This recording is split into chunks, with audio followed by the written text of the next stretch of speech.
నమస్తే welcome to BV9 news. ముందుగా బులెటిన్లోని headlines చూద్దాం.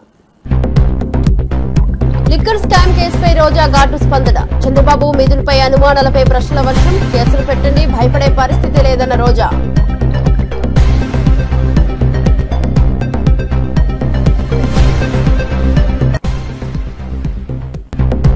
వంచనగిరిలో మైసమ్మ బోనాలు ఘనంగా నిర్వహణ. మంత్రి భర్త మురళి నివేదించిన విధానం దుమారం. మద్యం కల్లు నివేదనపై సమాజంలో తీవ్ర విమర్శలు.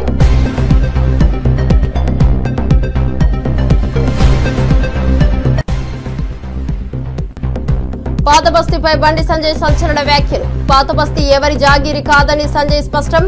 అధికారులు వెళ్తే దాడులు చేస్తారని ఆవేదన.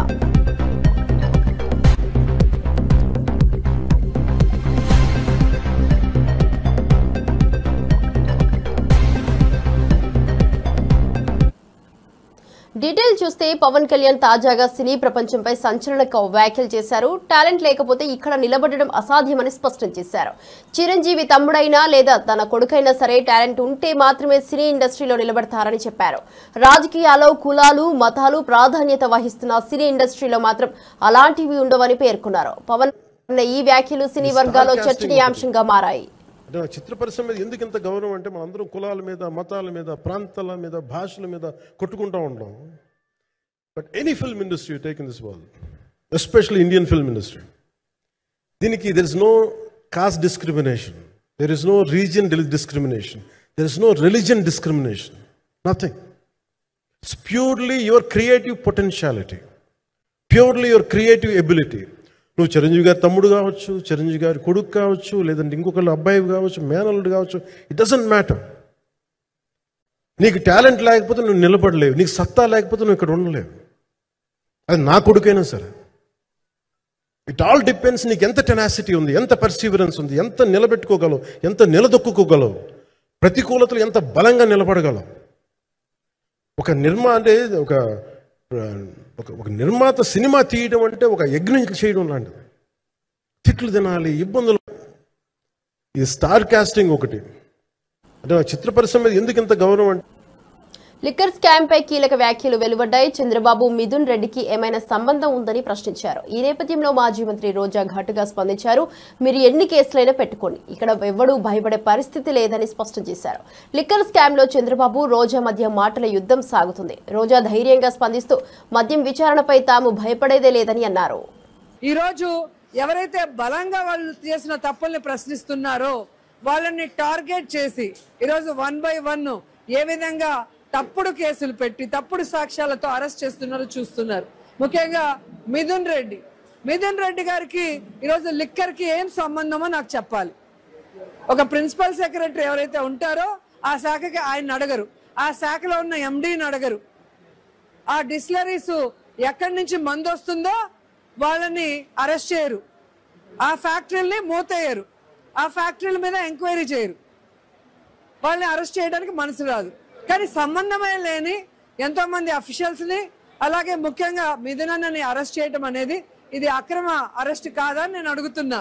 ఇక్కడ ప్రభుత్వం అమ్మితే కమిషన్లు వస్తాయా, ప్రైవేట్ వాళ్ళు అమ్మితే కమిషన్లు వస్తాయా? జగన్మోహన్ రెడ్డి గారి ప్రభుత్వంలో లిక్కరు గవర్నమెంట్ షాపులు, ప్రతి పైసా గవర్నమెంట్కి వచ్చేది. దీంట్లో ఎవరు లంచాలు ఇచ్చేవాళ్ళు లేరు, తీసుకునేవాళ్ళు లేరు. కానీ ఈరోజు చంద్రబాబు నాయుడు ఏ విధంగా గవర్నమెంట్ షాపుల్ని ప్రైవేట్ వాళ్ళ చేతికిచ్చి వాళ్ళు విచ్చలవిడిగా పర్మిట్ రూములు పెట్టుకునే దానికి అవకాశం ఇచ్చాడు, విచ్చలవిడిగా బెల్ట్ షాపులు పెట్టుకోవడానికి అవకాశం ఇచ్చాడు. ఈరోజు 5 స్టార్ హోటల్స్ లో కూడా వాళ్ళు పెట్టుకోవడానికి ఫీజులు తగ్గించి దాదాపుగా సంవత్సరంలో 9% డబ్బులు పెంచుకునే అవకాశం ఇచ్చారు. కాబట్టి ఈరోజు వాళ్ళు ఏ విధంగా చంద్రబాబు నాయుడుకి లోకేష్ కి మరి ముడుపులు చెల్లిస్తున్నారు. ఆ లిక్కర్ మాఫియాకి, లిక్కర్ సిండికేట్ కి ఈరోజు అనుగుణంగా చంద్రబాబు నాయుడు ప్రభుత్వం ఈరోజు లిక్కర్ పాలసీ తెచ్చింది. కాబట్టి వాళ్ళు ఈరోజు ఏ విధంగా డబ్బులు దండుకుంటున్నారో ప్రజలు గమనిస్తున్నారు. వీళ్ళు తప్పు చేసి వీళ్ళ మీద సిట్ ఎంక్వైరీ చేసుకొని వీళ్ళు జైలుకి పోవాలి. అది వదిలేసి తప్పు చేయని జగనన్న చుట్టూ ఉన్న అఫీషియల్స్ కి, జగనన్నకి నమ్మకస్తుడుగా ఉన్న మిథున్ రెడ్డిని ఈరోజు భయపెట్టాలో బెదిరించాలో అని కేసులు పెట్టి లోపల పెడితే ఇక్కడ ఎవడు భయపడే పరిస్థితి లేదు. ఎందుకంటే పెద్దిరెడ్డి ఫ్యామిలీ అంటేనే చంద్రబాబు నాయుడుకి నచ్చదు, అది అందరికీ తెలిసిన విషయం. గతంలో అధికారంలో వచ్చినప్పుడు సంబంధమే లేకుండా మిథునన్న మీద ఎలా కేసు పెట్టి లోపల పెట్టారో మనం చూసాం. మిథునన్న ఏమన్నా ఓడిపోయాడా? మళ్ళీ గెలవలేదా? మళ్ళీ ఈ రోజు కేసు పెట్టి లోపల పెడితే ఎవరు కూడా తప్పు అనుకోరు. ఎందుకంటే జగన్ అన్నకి అండగా నిలబడింది పెద్దిరెడ్డి కుటుంబం. ఈరోజు రాష్ట్ర వ్యాప్తంగా మీరు చూస్తే మెజార్టీ జిల్లాలు వాళ్ళు నించొని పనిచేస్తున్నారన్న కక్షతో వాళ్ళని దెబ్బ కొడితే పార్టీని దెబ్బ కొట్టినట్టు జగనన్నను దెబ్బ కొట్టని ఒక చీప్ పాలిటిక్స్ చేస్తున్నాడు చంద్రబాబు నాయుడు. చంద్రబాబు నాయుడు తెలుసుకోవాల్సింది, ఎన్ని దెబ్బలు కొడితే అంత బౌన్సింగ్ లో పైకొచ్చి నిన్ను నీ కూటమి ప్రభుత్వాన్ని కూకటి వేలతో సహా పెకిలించేస్తారు వైఎస్ఆర్ కాంగ్రెస్ పార్టీ కుటుంబ సభ్యులు, అలాగే ప్రజలు అన్న విషయం చంద్రబాబు నాయుడు, లోకేష్, పవన్ కళ్యాణ్ తెలుసుకోవాలని కూడా ఈ సందర్భంగా తెలియజేసుకుంటున్నా. అలాగే మగవాళ్ళు అయితే తప్పుడు కేసులు పెట్టి లోపల పెట్టొచ్చు, ఆడోళ్ళు అయితే వాళ్ళ క్యారెక్టర్ల గురించి తప్పుగా మాట్లాడిచ్చచ్చు అనుకుంటున్నారేమో.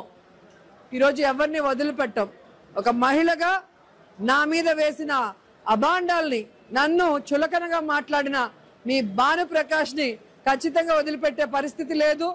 మీరు కాదు, మిమ్మల్ని పుట్టించిన ఖర్జూరపు నాయుడు కూడా వాడిని కాపాడలేడని కూడా ఈ సందర్భంగా.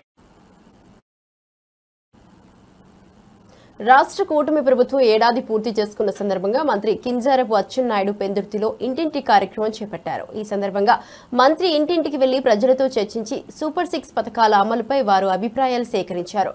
ప్రజల సమస్యలను అడిగి తెలుసుకుని ప్రభుత్వం అందిస్తున్న సంక్షేమ పథకాలు ఎలా ఉపయోగపడుతున్నాయో తెలుసుకున్నారు.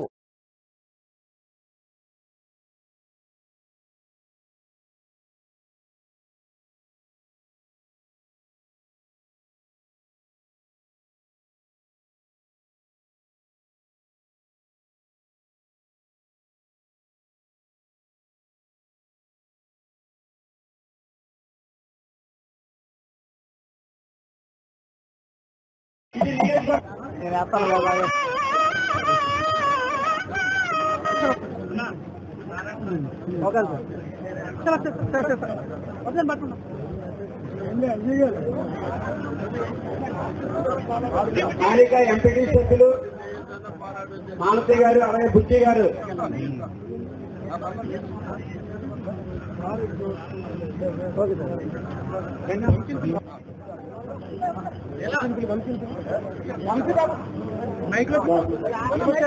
కెమెరాలు బయటికి రండి. కోరుతున్నాం.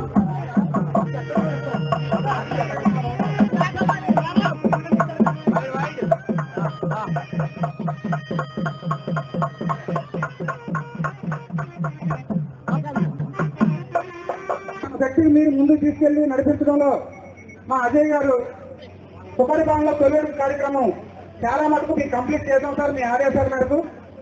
కావున ఈ కార్యక్రమాన్ని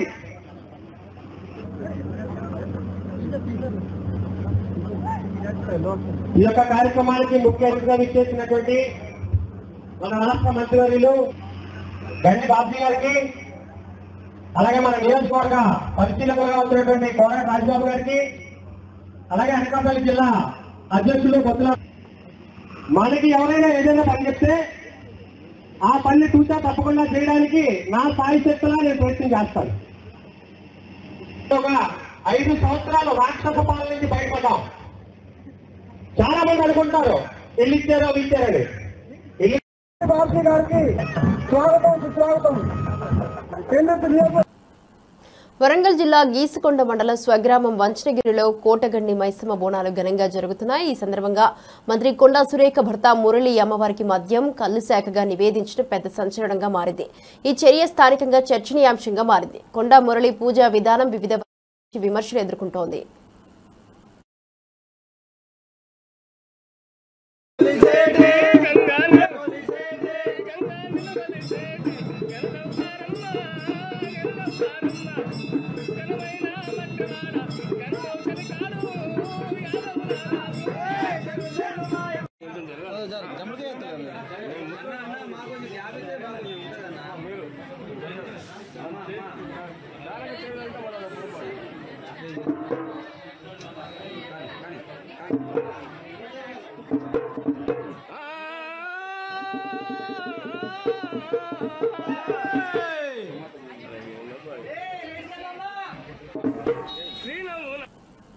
భాజపా నేత బండి సంజయ్ పాత బస్తీ రాజకీయాల్లో హాట్ కామెంట్స్ చేశారు. పాత బస్తీ ఎవరి జాగీరు కాదని, హిందూ సమాజం భాగ్యలక్ష్మి అమ్మవారి పాదాల వద్ద జై శ్రీరామ్ అని గర్జించిందని చెప్పారు. పాత బస్తీలో ట్యాక్స్ ఎవరు కడుతున్నారని ప్రశ్నించారు. కరెంటు బిల్లులు, ఇతర బిల్లుల కోసం అధికారులు వెళ్లినప్పుడు అక్కడ దాడులకు పాల్పడుతున్నారని ఆయన ఆందోళన వ్యక్తం చేశారు. ఇక్కడ ఏ పండుగ చేయాలని కూడా వాళ్ళను వీళ్ళను పైసలు అడుకొని ఉత్సవాలు చేసుకునే పరిస్థితి ఈ తెలంగాణ రాష్ట్రంలో వచ్చిందంటే హిందువుల బతికేందో ఒక్కసారి వచ్చిన అయ్యా పాంచన్ మేము జాతర చేసుకుంటాం, అయ్యా పాంచన్ మేము బోనాలు చేసుకుంటాం, అయ్యా పాంచన్ మేము గణేష్ నవరాత్రి ఉత్సవాలు చేసుకుంటాం, అయ్యా పాంచన్ హనుమాన్ జయంతి ఉత్సవాలు చేసుకుంటాం, మాకు పైసలు ఇయ్యా అని చెప్పి ప్రభుత్వాలను అడుక్కునే పరిస్థితి రావడం ఇంత సిగ్గు చేతో ఒక్కసారి ప్రతి హిందూ భాగ్యంలో ఉన్న ప్రతి హిందువు ఇలా గుండె మీద చేసుకుని ఆలోచించిన నా దగ్గరికి వచ్చిన చాలా మంది అన్నా మా దేవాలయానికి పైసలు లేవన్నా, ప్రభుత్వంపై ప్రభుత్వాలు ప్రమారుతున్నాయన్నా, పైసలు ఇస్తలేరన్నా, మేమే ఆస్తి పాస్తులు అనుకోని మా గోల్డ్ అమ్ముకొని ఇలా అప్పులై ఇలా ఉత్సవాలను నిర్వహించుకునే పరిస్థితి వచ్చిందన్నా అని చెప్పంటే ఇలా మనం ఎక్కడున్నాం, హిందువుల బతుకు ఏ విధంగా బర్బాద్ అవుతుందో ఒక్కసారి ఆలోచన. ఎవరి అన్నా పైసలు అరే పాత బస్సులో ఎవరు టాక్సీ కడుతున్నాడు, ఎవరు కరెంటు బిల్లు కడుతున్నాడు, ఎవరు ఇంటి పన్ను కడుతున్నాడు, ఎవరు పైసలు ఇస్తే పాత బస్సులో బతుకుతున్నారో ఒక్కసారి హిందూ సమాజం ఆలోచండి. అరే ట్యాక్సులు వసూలు చేస్తారు, దాడులు చేస్తారు, కరెంటు బిల్లు కట్టమంటే దాడులు చేస్తారు, కానీ పాత బస్సులో ప్రతి హిందువు ఫస్ట్ రోజే కరెంటు బిల్లు కడుతున్నాడు, ఫస్ట్ రోజే నల్లా బిల్లు కడుతున్నాడు, ఫస్ట్ రోజే ఇంటి పన్ను కడుతున్నాడు, ఫస్ట్ రోజే ప్రభుత్వానికి చెల్లించాల్సిన పన్నులు ప్రతి హిందువు ఈ పాత బస్సులో చెల్లిస్తే ఇలా కొంతమంది పన్నులు చెల్లించకుండా దాడులు చేసే సంస్కృతి ఈ పాత బస్సులో వచ్చిందంటే ఈ పద్ధతి మారాలంటే తెలంగాణ రాష్ట్రంలో ఏ రాజ్యం రావాలో, ఎవరి రాజ్యం రావాలో పాత బస్తీ ప్రజలు, భాగ్యనగర్ ప్రజలు ఆలోచించండి. ఒక మంచి నిర్ణయం తీసుకోండి. నేను రాజకీయాల గురించి మాట్లాడతలేనన్నా, ఈ భాగ్యనగర్ లో పాత బస్సులో పండుగల నిర్వహిస్తుంటే బాధ అనిపిస్తుందన్నా. ఇంత ఘోరమైన పరిస్థితిలో పండుగలు నిర్వహించుకునే పరిస్థితి వస్తే ఇలా ఏ విధంగా పండుగలు నిర్వహించుకోవడం ఒక్కసారి ఆలోచించండి. ఇవాళ భారతీయ జనతా పార్టీ ప్రభుత్వం తెలంగాణ రాష్ట్రంలో ఏర్పడితే ఈ పాత బస్తీలో ఉన్న ప్రతి దేవాలయానికి ప్రత్యేక నిధులిచ్చి గల్లీలో పాత బస్తీ గల్లీలో దేవాలయాన్ని నిర్మించే బాధ్యత ఇలా మాగుతుంది. పాత బస్తీ నుంచి ఎవరైతే ఇక్కడ టెర్రరిస్టు బాంబులకు భయపడి, ఇక్కడ జిహాదీ ఉగ్రవాదు యొక్క ఆగడాలు అరాచకాలకు భయపడి ఇక్కడ నుంచి వెళ్లి ఇతర ప్రాంతాల్లో ఉంటారో. సిద్దిపేటలో ఉచిత బస్సు ప్రయాణంపై మహిళల స్పందనలను తెలుసుకునే ప్రయత్నం చేయాలని జగారెడ్డి సూచించారు. టీపీసీసీ వర్కింగ్ ప్రెసిడెంట్ గా ఆయన ప్రభుత్వం తీసుకున్న ఈ నిర్ణయంపై విమర్శలు చేశారు. హరీష్ రావు సిద్ధమని ప్రశ్నిస్తూ ఉచిత ప్రయాణం వాస్తవానికి మహిళలకు ఎంతవరకు ఉపయోగపడుతుందో తెలుసుకోవాలని అన్నారు. నేను హరీష్ రావుని అడుగుతున్నా, హరీష్ రావు సిద్దిపేటకు నువ్వు మాజీ మంత్రి కదా, మా వాళ్ళు ఎవరైనా వస్తారు, సిద్దిపేటకే పోదాం. సిద్దిపేట పోయి మీ సిద్దిపేట నియోజకవర్గంలో ఎంతమంది మహిళలు ఇప్పటి వరకు 18 నెలల ఎన్నిసార్లు బస్సు ప్రయాణం చేసిరో ఎన్నిసార్లు చేసిరో అడుగుతాం. దానివల్ల మహిళలకు లాభం అయిందా లేదా మా నాయకుడు మీరు అడుగుతాం. దానికి మీరు సిద్ధమా? సిద్దిపేట నంబర్ 1. కేసీఆర్ గారు మీ కాన్స్టిట్యూన్సీకి పోదాం. మీరు మీ ప్రోటోకాల్ మాజీ సీఎం 10 సంవత్సరాలు కాబట్టి మీరు, నేను సీఎం రేవంత్ రెడ్డి గారిని ఒప్పిస్తా, మీ ఇద్దరు కూర్చోండి గజ్వేల్ నియోజకవర్గంలో సీఎం రేవంత్ రెడ్డి గారు, మా ట్రాన్స్పోర్ట్ మినిస్టరు పొన్నం ప్రభాకర్ గారు వస్తారు, మీరు మాజీ సీఎంగా ప్రతిపక్ష నాయకుడు, మీరు గజ్వేల్ కాన్స్టిట్యూన్సీలో మీరు కూర్చొని మహిళల మీటింగ్ పెడతాం. ఖర్చు అంతా సీఎం రేవంత్ రెడ్డి గారు పెట్టుకుంటారు, ముఖ్యమంత్రి గారు పెట్టుకుంటారు. మీ నియోజకవర్గంలో ఎంతమంది అయితే మహిళలను అంతమందిని ఒక దగ్గర పిలుస్తాము. పిలిచి అమ్మా మీరు ఎన్నిసార్లు బస్సు ప్రయాణం 18 నెలలు చేశారు కదా, మీరు సంతోషంగా ఉన్నారా, మీరు హ్యాపీగా ఫీల్ అవుతారా లేదా అడుగుదాం. అక్కడ మహిళలు ఏం చెప్తే దానికి ఓకే. ఒక దగ్గర ఏదో అన్నాడు కేటీఆర్, ఏమని, ఉచిత బస్సు ప్రయాణం ఇచ్చిర్రు, ఆడవాళ్ళు సీట్లు దొరకక ఇబ్బంది కొట్టుకుంటున్నారు అని అన్నాడు. అసలు అంతకుముందు ఆర్టీసీ బస్ ఎక్కడానికి సిద్ధంగా లేని తెలంగాణ ప్రజలు అసలు ఆర్టీసీ అంటే పేద ప్రజల ప్రయాణం. ఇప్పుడు నేను మాట 15-20 ఏళ్ళలో బస్సులో తిరుగుతున్నాం. నేను ఎమ్మెల్యే కాకముందు రోజు బస్సులో తిరిగేటోను కదా. మేమంతా బస్సులో తిరిగి వచ్చినాము. మీరు బస్సులో తిరిగి వచ్చిన వాళ్ళే. దీనికి సిద్ధమా కేసీఆర్ గారు? నేను సీఎం రేవంత్ రెడ్డి గారిని ఒప్పిస్తే మీ కాన్స్టిట్యూన్సీలో కూర్చొని మహిళలను అడుగుదాం. సరే, టీపీసీసీ ఉపాధ్యక్షులు కోట నీలిమ గారు మరియు legal cell chairman Shri Ashok Goud గారి ప్రెస్ మీట్ లో కీలక అంశాలు చర్చించబడ్డాయి. ఈ సమావేశంలో అశోక్ గౌడ్ చేసిన కీలక వ్యాఖ్యలు చర్చనీయాంశంగా మారాయి. పార్టీ పరంగా తీసుకున్న నిర్ణయాలు మరియు భవిష్యత్తు కార్యాచరణపై స్పష్టత ఇచ్చారు. లీగల్ సెల్ ఇకపై తీసుకునే చర్యలకు సంబంధించి అశోక్ గౌడ్ వివరణ ఇస్తూ రాష్ట్ర వార్తా ప్రముఖంగా నిలిచారు. ఇక ఈ సమావేశం పార్టీ కార్యకర్తలకు ఆత్మవిశ్వాసం నింపినట్లు నీలిమ గారు తెలిపారు. ఈ మీటింగ్ కోసం తెలంగాణ నుంచి మ్యాక్సిమం నెంబర్ డెలిగేట్స్ వెళ్ళడం జరుగుతుంది. Almost 100 to 150 delegates Telangana cell, Telangana Congress నుంచి వెళ్ళడం జరుగుతుంది. సీనియర్ లాయర్స్, ఎన్నో ఏళ్ల అనుభవం ఉన్న లాయర్స్, అన్ని సెక్షన్స్, క్రిమినల్ లా కావండి, సివిల్ కావండి, ఏ విషయం అయినా ఎక్స్పర్ట్స్ లా ఉన్న మన లీగల్ సెల్స్ లో ఉన్న లాయర్స్ అందరూ ఈ కాన్ఫరెన్స్ అటెండ్ చేస్తారు. అలాగే అక్కడ ఉన్న సెషన్స్ లో కూడా పార్టిసిపేట్ చేసి తెలంగాణ ఏ రకంగా ముందుకు నడుస్తోంది, ఎన్నో రిఫార్మ్స్ లో, లీగల్ రిఫార్మ్స్ లో, పాలసీ రిఫార్మ్స్ లో, లెజిస్లేటివ్ రిఫార్మ్స్ లో, అలాగే మన రిప్రజెంటేషనల్ డెమోక్రసీ ఎలా ఉండాలి, ఈ విషయాల్లో ముందరకు వెళ్తున్న తెలంగాణ గురించి అక్కడ రీసెర్చ్, వాళ్ళ అనుభవం చెప్పడం జరుగుతుంది. దీనికోసమని వర్కింగ్ గ్రూప్స్ ఇవాళ నిర్ణయం చేయడం జరిగింది. ఒక వర్కింగ్ గ్రూప్ తయారు చేస్తారు. దాంట్లో సబ్ గ్రూప్స్ ఉంటాయి వివిధ విషయాల మీద, ఎస్సీ ఎస్టీ లాస్ మీద, డీలిమిటేషన్ మీద, కాస్ట్ సెన్సస్ బీసీ వర్గీకరణ మీద, ఇలాగే వివిధ విషయాల మీద సబ్ గ్రూప్స్ కూడా తయారు చేయడం జరుగుతుంది. ఈ మొత్తం వర్కింగ్ గ్రూప్స్, సబ్ గ్రూప్స్ అంతా 25th దాకా కంప్లీట్ చేసి మీ ముందర మళ్ళీ ఆ టాపిక్స్ ఏం డిస్కస్ చేయబోతున్నాం పెట్టడం జరుగుతుంది. ముఖ్యంగా కాస్ట్ సెన్సస్ తీసుకొచ్చి సామాజిక న్యాయానికి నాంది తెలిపిన తెలంగాణ గురించి, ఉద్యమాల గడ్డైన తెలంగాణ గురించి లీగల్ ఎక్స్పర్ట్స్ మొత్తం దేశం ముందర వాళ్ళ రీసెర్చ్, వాళ్ళ పాయింట్స్. మద్యం కుంభకోణం విషయంలో మద్యం వ్యాపారంపై తీవ్ర విమర్శలు వెల్లువెత్తుతున్నాయి. నల్ల బ్యాడ్జీలు ధరించి నిరసనలో పాల్గొన్న ప్రజలు వైఎస్ జగన్ మరియు ఎంపీ మిథున్ రెడ్డిని ప్రధాన సూత్రధారులుగా ఆరోపించారు. మద్యం కుంభకోణంలో మనీ లాండరింగ్ కేసులు బయటపడడంతో ఇంకా ఆందోళనలు ఎక్కువయ్యాయి.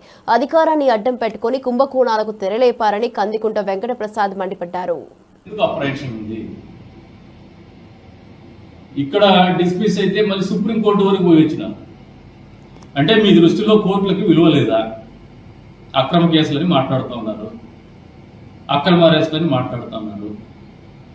కోర్టులో మీరు యాంటిసిపేటరీ బెయిల్కి అప్లై చేసిన తర్వాత హైకోర్టు తిరస్కరించింది, మళ్ళీ సుప్రీంకోర్టు కూడా తిరస్కరించిందంటే there is a prima facie evidence. అందుకనే తిరస్కరిస్తాయి కోర్టు. అందులో ఈ మ్యాగ్నిట్యూడ్ కానీ గ్రావిటీ ఆఫ్ ద కేసు కానీ 3,500 కోట్ల రూపాయల మద్యం కుంభకోణం ఇది.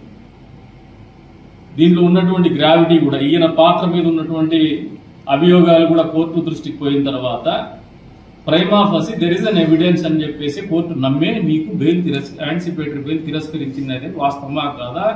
జగన్మోహన్ రెడ్డి అండ్ కంపెనీ ప్రజలకు తెలియజెప్పాల్సినటువంటి బాధ్యత ఉంది.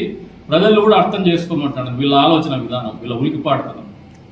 అంటే మభ్యపెట్టి ఎదురుదాడి చేసి ఏమైతుందిలే, ప్రజల్ని నిరంతరం మభ్య పెడతాము, దీని గురించి పట్టించుకునేవాడు ఎవరులే, రేపు పొద్దున కోర్టులో శిక్ష పడితే కదా అంటే డిఫెన్స్ ముందుగా ఎందుకు సెట్ చేసుకుంటున్నారండి? మీరు కోర్టులో కొట్టేస్తారన్నప్పుడు భయం ఎందుకు మీకు? అరెస్ట్ అనేది ఒక క్రిమినల్ కేసు జరిగినప్పుడు మీరు ఎవిడెన్సెస్ ట్యాంపర్ చేస్తారనో, బయట ఉంటే ఇంకా ఇబ్బందిగా ఇన్వెస్టిగేషన్కి అడ్డంకులు సృష్టిస్తారు. ఎందుకంటే మీరు చాలా ప్రభావవంతమైనటువంటి వ్యక్తులు వ్యవస్థలో. ఈ కొత్త సంస్కృతిని తెచ్చింది వైఎస్ రాజశేఖర రెడ్డి గారి హయాంలో మొదలైంది. ఇది గాలి జనార్దన్ రెడ్డిని ఎంకరేజ్ చేసింది మీరే. క్రోనీ క్యాపిటలిజం ఎంకరేజ్ చేసింది మీరే. అడ్డగోలుగా ప్రకృతి వనరులు కానీ రాజకీయ వ్యవస్థల్ని కానీ అడ్డం పెట్టుకొని దోచుకొని మళ్ళీ ఆ డబ్బు ద్వారా రాజ్యాధికారాన్ని పొందొచ్చు. డబ్బు ఉంటే మమ్మల్ని ఎవరు ఏం చేయలేరు, అధికారం ఉంటే మమ్మల్ని ఎవరు ఏం చేయలేరు, రాజకీయ పార్టీ ఉంటే మమ్మల్ని ఎవరు ఏం చేయలేరు అనే ధీమాతో జీవనం కొనసాగిస్తా ఉండేది, రాజకీయాలు చేస్తా ఉండేది వైఎస్ కుటుంబమే. అందులో భాగంగానే ఈ రోజు కూడా మీరు నమ్మినటువంటి సిద్ధాంతం ఏంటంటే అధికారం వచ్చిన తర్వాత 150 సీట్లతో దాన్ని అడ్డం పెట్టుకుని ఇటువంటి కుంభకోణం, ఇది కేవలం ఒక మచ్చుకు మాత్రమే, ఇది మద్యం కుంభకోణం. ఇంకా చాలా ఉన్నాయి మీరు చేసినటువంటి. కింది స్థాయి నుంచి పై స్థాయి వరకు మీరు నమ్మిండేది పేటెంట్ రైటు ఈ కుంభకోణాలకు ఎవరికి ఉందంటే వైఎస్ కుటుంబానికి, వైఎస్ఆర్ పార్టీకే, వేరెవరికి లేదు. ఆ రోజున మీ తండ్రి గారి అధికారాన్ని అడ్డం పెట్టుకుని కుంభకోణాలకు తెరలేపింది కూడా మీరే, జగన్మోహన్ రెడ్డి గారు. మీకు కొత్త ఏం కాదు ఈ రోజున. అసలు వైసీపీ ఎంపీ మిథున్ రెడ్డి అరెస్టు అక్రమమని వస్తున్న ఆరోపణలను హోంమంత్రి వంగలపూడి అనిత ఖండించారు. ఆయన అరెస్టు పక్కా ఆధారాలతో జరిగిందని, సరైన ఆధారాలు లేకుంటే కోర్టు రిమాండ్ ఎందుకు విధిస్తుందని ప్రశ్నించారు. శ్రీ సత్యసాయి జిల్లా మడకసిరిలో మీడియా సమావేశంలో మాట్లాడిన అనిత త్వరలో ఆ ప్రాంతంలో డిఫెన్స్ ఫ్యాక్టరీ ఏర్పాటు కానున్నట్లు తెలిపారు. మేము వెళ్ళి చేసిన తప్పేంటి? మేము అక్కడికి వెళ్ళి కనీసం మమ్మల్ని ఎక్కడికి పోనివ్వలే. మేము వెళ్ళి డిఎస్పీకి రిప్రజెంటేషన్ ఇచ్చి వచ్చినాం. డిఎస్పీకి రిప్రజెంటేషన్ ఇచ్చి వస్తే మా ఇద్దరి మీద అట్రాసిటీ కేసు పెట్టారు. అది అక్రమ కేసు అంటే అర్థమైందా? సో చాలామంది ఒక సోషల్ మీడియాలో ఒక పోస్ట్ని ఫార్వర్డ్ చేసినందుకు, ఒక వచ్చిన పోస్ట్ని రీట్వీట్ చేసినందుకు, ఫార్వర్డ్ చేసినందుకు ఒక కేసు పెట్టారు. అది అక్రమ కేసు అంటే. అమ్మఒడి ఒకరికి ఇస్తానంటే, ఇద్దరికి ఇస్తానంటివి ఒకరికే ఇచ్చేవి ఏంటి అని చెప్పి ఒక సోషల్ మీడియాలో ఒక పోస్ట్ పెట్టినందుకు దాన్ని అర్ధరాత్రులు ఇంట్లోకి దూగి లైట్లు పగలగొట్టి ఏదో డెకాయిట్ని తీసుకెళ్ళడం అదే అక్రమ అరెస్ట్ అంటే. అర్థమైందా? అసలు సంబంధమే లేని ఇష్యూలో ముఖ్యమంత్రి అన్ని సంవత్సరాలు ముఖ్యమంత్రి చేసిన వ్యక్తిని, ప్రతిపక్ష హోదా కలిగిన వ్యక్తిని 53 రోజులు మీరు అక్రమంగా అరెస్ట్ చేసి జైల్లో పెట్టారు. అదే అక్రమ అరెస్టులు అంటే. ఈరోజు సాధారణంగా జగన్మోహన్ రెడ్డి ఊర్లోకి వస్తున్నాడంటేనే షాపులన్నీ మూయించేసి మా ఇంట్ల దగ్గర హౌస్ అరెస్టులు చేసి మమ్మల్ని కూడా రోడ్డు మీదకి రానివ్వకుండా చేశారు. అవి అక్రమ అరెస్టులు అంటే. ఇవి కాదు అక్రమ అరెస్టులు అంటే. అది అక్రమ అరెస్టో సక్రమ అరెస్టో కోర్టులు చెప్తాయండి. ఒక ఎంపీని అరెస్ట్ చేయడం అనేది it's not a easy thing. ఎన్నో ఎవిడెన్స్లు ఉండి, పక్కా ఎవిడెన్స్లు ఉంటేనే కానీ ఒక ఎంపీని అరెస్ట్ చేయలేం.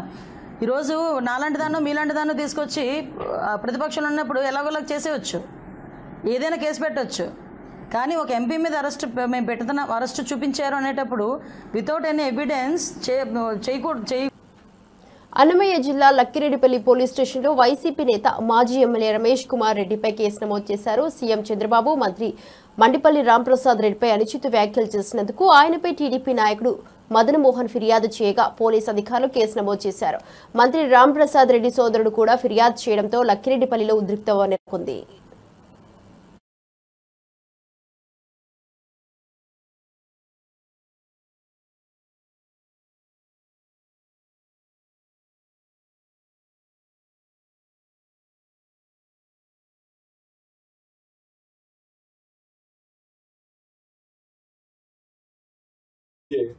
టికెట్ రాలేదనే నెపంతో వైసీపీకి లొంగిపోయిన దుర్మార్గుడు అతను.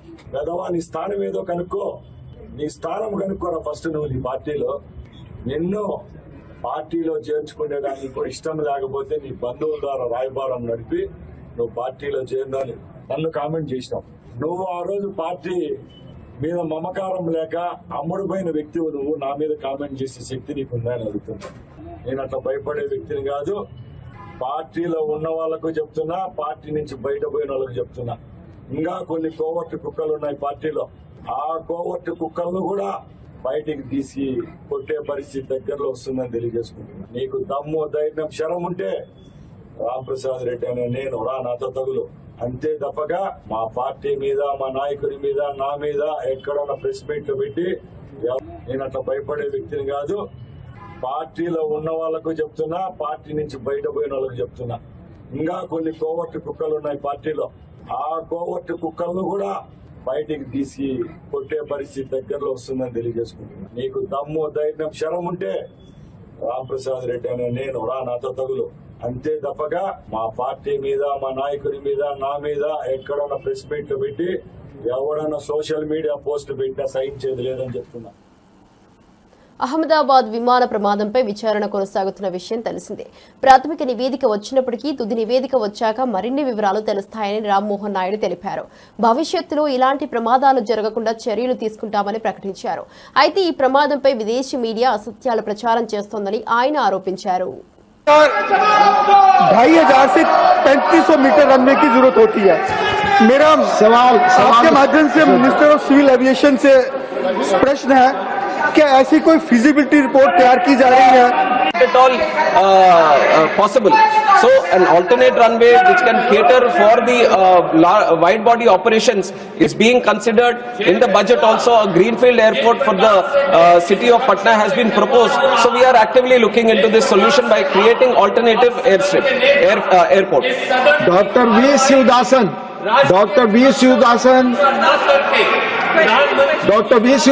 yes, you have a question, yes, supplementary. Yes, sir. It relates to Patna Airport. Yes, sir. My question is related to the Patna Airport. Sir, my question is related to airport, sir. Yes, Patna Airport. In his answer, our respected minister says the commercial viability of the functioning of airport. My question is, sir, the commercial viability, the word commercial viability. In my hometown, one airport is there, Kannur Airport. There we have requested the government, continuously request, not only from our party and the parties and the government of Kerala requested the point of call status, sir, but they are not ready to allow the point of call status. If the theory of commercial viability is there, then why they are not allowing the point of call status? I request, Kannur Airport. I request, sir. ఇవి ఇప్పటివరకు bulletin update చూస్తూనే ఉండండి BV9 news.